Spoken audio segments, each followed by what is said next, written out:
നമസ്കാരം. പാഷനേറ്റ് ഫാർമറിൻ്റെ പുതിയൊരു വീഡിയോയിലേക്ക് എല്ലാവർക്കും സ്വാഗതം. നമ്മൾ കർഷകർ നേരിടുന്ന ഒരു പ്രധാനപ്പെട്ട പ്രശ്നമാണ് നമ്മുടെ ചെടികൾക്ക് വരുന്ന അസുഖങ്ങൾ.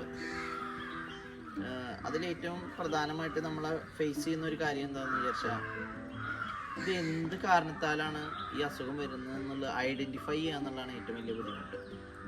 പ്രധാനപ്പെട്ട കാരണം എന്ന് പറഞ്ഞാൽ, ചെടിക്ക് അസുഖങ്ങൾ അല്ലെങ്കിൽ അതിൻ്റെ എഫക്റ്റ് ചെയ്യുന്ന പ്രശ്നങ്ങൾ വരുന്നത് പ്രധാനപ്പെട്ട ആയിട്ട് നമുക്ക് ഡിവൈഡ് ചെയ്യുകയാണെന്നുണ്ടെങ്കിൽ, ഒന്ന് ഫംഗൽ ഇഷ്യൂസ്, ഫംഗസിൻ്റെ പ്രശ്നം കൊണ്ട് ചെടികൾക്ക് പ്രോബ്ലം വരും. രണ്ട്, വളത്തിൻ്റെ കുറവ്, ന്യൂട്രീഷൻ ഡെഫിഷ്യൻസീസ്, അത് കാരണത്താൽ ചെടികൾക്ക് പ്രശ്നങ്ങൾ വരും. മൂന്ന്, ഇൻസെക്ടിസൈഡ്സിൻ്റെ ആക്രമണം, നമ്മുടെ പ്രാണികൾ, ഇലത്തീനിപ്പുഴുക്കൾ, അങ്ങനെ പലതരം ആക്രമണങ്ങൾ ചെടികൾക്ക് നേരിടും. പിന്നെ വരുന്നത് വൈറസിൻ്റെ ആക്രമണം. വൈറസിൻ്റെ പ്രശ്നം കൊണ്ട് ചെടിക്ക് പ്രശ്നങ്ങളുണ്ടാകും. അപ്പോൾ ഇത്രയും കാര്യങ്ങളാണ് പ്രധാനപ്പെട്ട രീതിയിൽ ചെടിയെ എഫക്റ്റ് ചെയ്യുന്നത്. ഈ ചെടിയുടെ ഇലകൾ കണ്ടില്ലേ, അത് ഡാമേജ് ആയിക്കൊണ്ടിരിക്കുകയാണ്. ഇതിന് ഒരു പുള്ളികൾ വന്നിട്ടുണ്ട്, മഞ്ഞപ്പ് കയറിയിട്ടുണ്ട്. ഒരു ചെടി ഏറ്റവും പെർഫെക്റ്റായിട്ട് തോന്നുന്നത് അതിൻ്റെ ഇലകൾ നല്ല ഗ്രീൻ ആയിരിക്കണം, ഡാർക്ക് ഗ്രീൻ ആയിരിക്കണം. കണ്ട ഈ ചെടിയിൽ കണ്ടില്ലേ, ഡാർക്ക് ഗ്രീൻ ആയിരിക്കണം ഇതിൻ്റെ ഇലകൾ. ഇതിൻ്റെ ഇലകൾ ഡാമേജ് ആയിക്കൊണ്ടിരിക്കുക. അപ്പോൾ ഇതെങ്ങനെ ട്രീറ്റ് ചെയ്യുന്നുള്ളതാണ് നമ്മളിന്ന് നോക്കുന്നത്. ചെടിയുടെ ഇലകളുടെ പ്രശ്നം കണ്ടില്ലേ, ഈ ഇലയിൽ പുള്ളികൾ വന്നിട്ടുണ്ട്. പിന്നെ ഇതിൻ്റെ ഹരിതകം പൂർണ്ണമായിട്ട് നഷ്ടപ്പെട്ടുകൊണ്ടിരിക്കുകയാണ്. അപ്പോൾ ഇത് ഫംഗൽ ഡിസീസിൻ്റെ കാരണങ്ങളാണ് ഇങ്ങനെ വരുന്നത്. ഫംഗസിൻ്റെ പ്രവർത്തനം കൊണ്ടാണ് ഇങ്ങനെ വരുന്നത്. എന്താണ് ഫംഗൽ ഡിസീസിൻ്റെ ലക്ഷണങ്ങൾ എന്നുള്ളത് നമുക്കൊന്ന് നോക്കാം. ചെടികളിലെ ഫംഗസ് രോഗങ്ങളെ കൊണ്ട് നിങ്ങൾ എന്താണ് ഉദ്ദേശിക്കുന്നത്?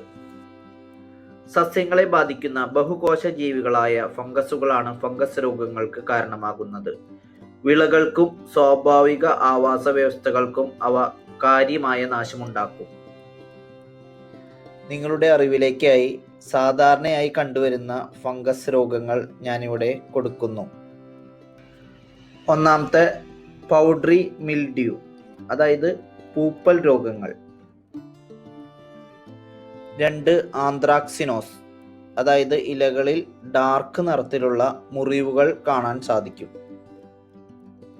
മൂന്ന്, റസ്റ്റ്, അതായത് തുരുമ്പിൻ്റെ പോലെ ഇലകൾ കാണാൻ സാധിക്കും. ഇതാണ് നമ്മുടെ പ്ലാന്റിനെ ബാധിച്ച അസുഖം. നാല്, ബ്ലൈറ്റ്, അതായത് ബ്രൗൺ കളറുള്ള സ്പോട്ടുകൾ ഇലകളിലും അതിൻ്റെ ഫലങ്ങളിലും കാണാൻ സാധിക്കും.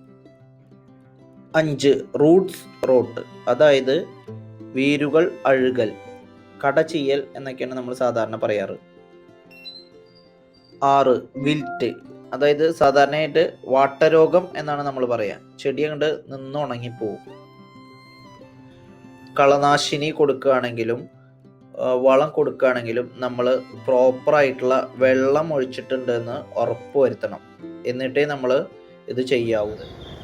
അതിന് നമ്മൾ ട്രീറ്റ് ചെയ്യാൻ വേണ്ടി ഉപയോഗിക്കുന്ന ഒരു മരുന്നാണ് സാഫ്.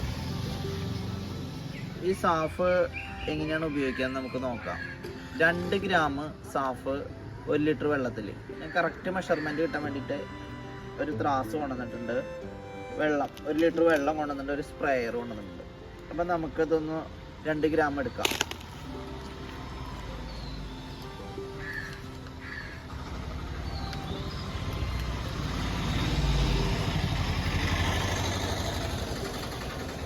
ഇതാണ് സാഫ്, കണ്ടില്ലേ, 2 ഗ്രാമായി.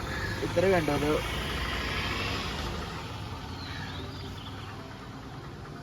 സാഫ് എടുത്തു, നമ്മൾ 1 ലിറ്റർ വെള്ളത്തിലേക്ക് അത് ഇടുകയാണ്.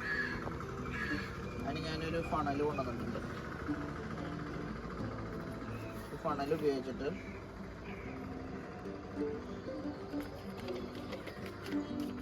നമ്മളിതിലേക്ക് ഇടുക. കണ്ട ഇതാണ് സാഫ്.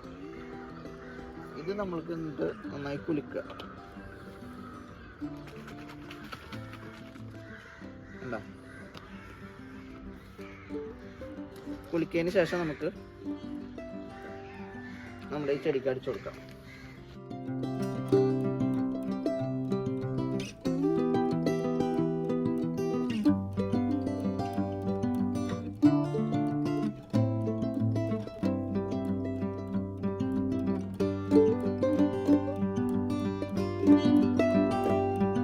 അപ്പോൾ നമ്മുടെ സാഫ് ഫംഗിസൈഡ് ഉപയോഗിച്ചിട്ട് 2 ആഴ്ച കഴിഞ്ഞു.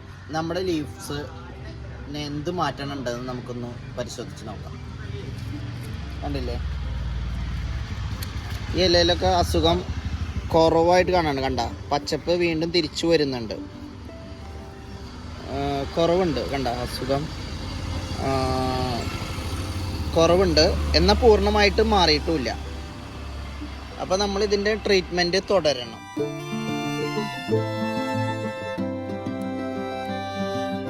ഇതിൻ്റെ നമ്മൾ എന്താണെന്ന് വെച്ചിട്ടുണ്ടെങ്കിലേ, അസുഖത്തിനനുസരിച്ച് ഇതിൻ്റെ ഡോസേജ് വ്യത്യാസം വരുത്തണം, എന്നിട്ട് ട്രീറ്റ്മെൻറ്റ് തുടരണം. ചില ചെടികൾക്ക് ചിലപ്പോൾ കുറഞ്ഞ രീതിയിലാണ് അസുഖം വരിക, ചിലത് കൂടുതലായിരിക്കും. അപ്പോൾ നമുക്ക് ഇന്നത്തെ വീഡിയോ കൺക്ലൂഡ് ചെയ്യാം. What is the inference? എന്തൊക്കെ അനുമാനങ്ങളിലാണ് നമ്മൾ എത്തിച്ചേരേണ്ടത്? അതായത് ഒരു ചെടിക്ക് അസുഖം വരുന്നതിന് മുമ്പ് നമ്മൾ ഫംഗിസൈഡ് കൊടുത്തിരിക്കണം. അതായത് prevention is better than cure is the best policy in agriculture. ഒരു ചെടിക്ക് അസുഖം വന്നു കഴിഞ്ഞാൽ, ഇൻഫെക്റ്റഡ് ആയി കഴിഞ്ഞാൽ അതിൻ്റെ പ്രൊഡക്ഷൻ കാര്യമായിട്ട് കുറയും.